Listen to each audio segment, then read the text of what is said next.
Hello everyone, it's Iveoma, your guide to Africa, and today marks the 4th month of my move back to Lagos, Nigeria. I'm very excited about it, and so since I'm so excited, I decided to answer a lot of your questions that people have been DMing me, emailing me. All of this is coming up. I cannot believe it's 4 months since I've been back. It seems like longer because honestly the world has changed so much. I'm going to be looking down at this notebook occasionally because all of this is the questions that people have asked me. The number one question everyone asks me is, how is Nigeria treating me? I love my life. If you guys watch my videos, I think you're getting the sense how much happier I am here, calmer, I'm more relaxed, I even look better. Clearly, I am much happier here. I think you can just tell. I don't know what it is, the sun, the food, I don't know why. Before the quarantine, this pandemic hit, I was exploring Lagos and I was having so much fun. I would just go to random events, random lounges, random open mics. I would just do whatever just to see, just to be in the mix, just to be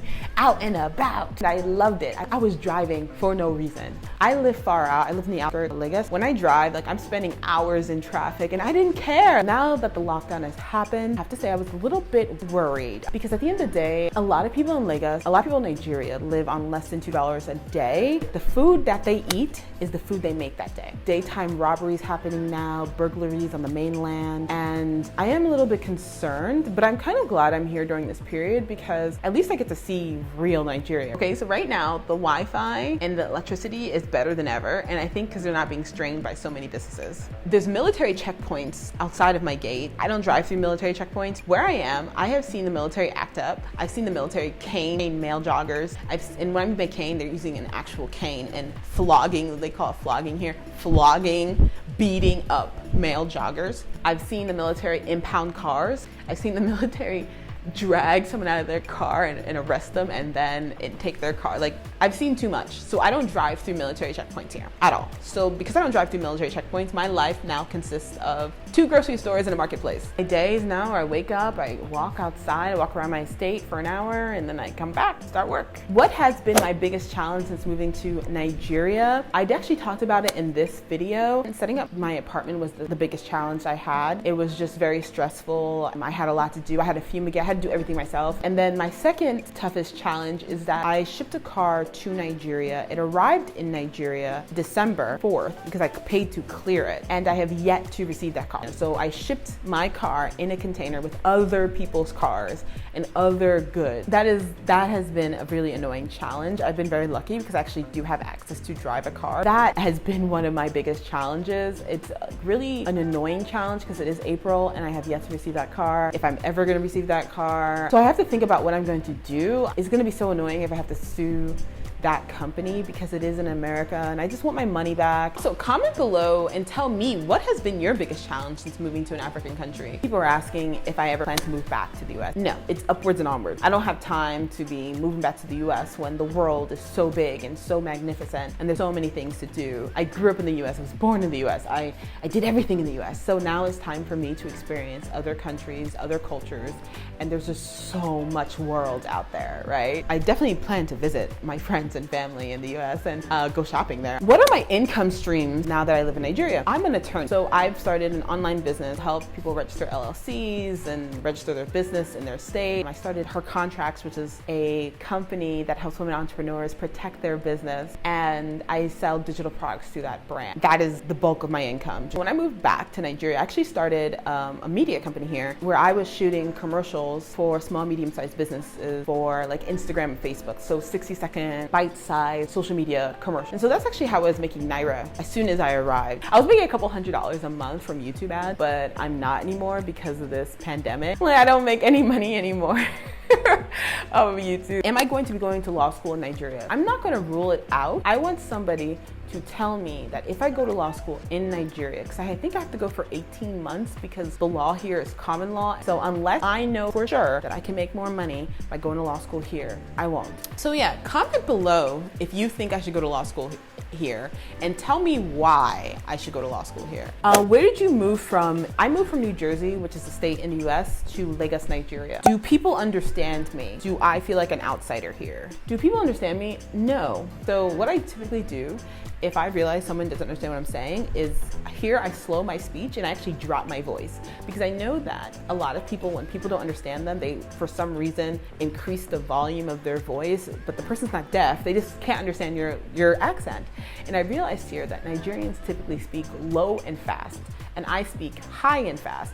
So typically if I really want something to be understood, I just drop my voice. When I remember, I'll drop my voice and then speak the same speed. And I'm telling you, people understand me that way. And then also, I am very accustomed to using sign language, like this, this is what I need, and words.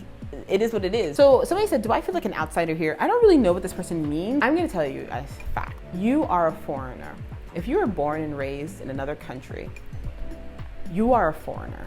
I'm considered a foreigner here, and my parents are actually Nigerian and they were born and raised here.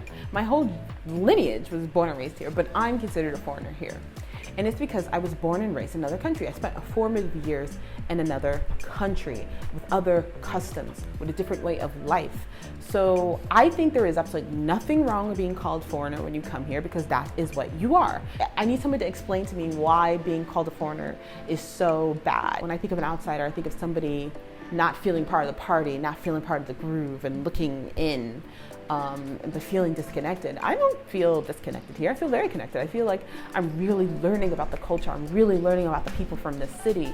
I'm really seeing things to do and how not to behave and how to behave. If you feel like an outsider, I think that's up to you, right? If you cannot blend with the company or the people around you, either one, you genuinely do not like that place, or two, you need to figure it out. You need to figure out how you can communicate with people around you and how you can feel a part of the community. I don't feel like an outsider. I feel like me. What language do people speak in Nigeria? English. What kind of skills do returnees need to survive? Great question. You really need to be a people person. And what I mean by people person, you have to be able to interact with people. You need the skill of discernment. So people here, they hear your accent, they see you, you're not from here, you look some sort of way. They want to eat you up. Like, they want to eat you. They want to feed from you because they think that you got it. Like, so you think about it. The only people who travel are people with money, period. That's everywhere in the world. If you don't have money, you don't travel. That is facts. That clearly sound like you're not from here, so you traveled here, so that means that you have money. Because this accent of mine, it can attract certain people that I don't want to attract. If you notice, I'm very relaxed, right? I'm not rushing into business. Sometimes people move back, they're like, what business opportunities are good? They're rushing, they're too much. Calm down. There are some amazing opportunities here. There's some amazing people who are going to lead you to those amazing opportunities. But there's a lot of people who want to finesse you. They just want to. They can't help it. They see you like you're a fatted calf. You are a cow for slaughter, and they want to eat you. So you have to have the spirit of discernment. Have you started a business in Nigeria? I told you guys about the commercial business that I did start, but the pandemic shut down. Did I do any mindset work before I arrived? So again, when I started this, I told you guys I manifested this life.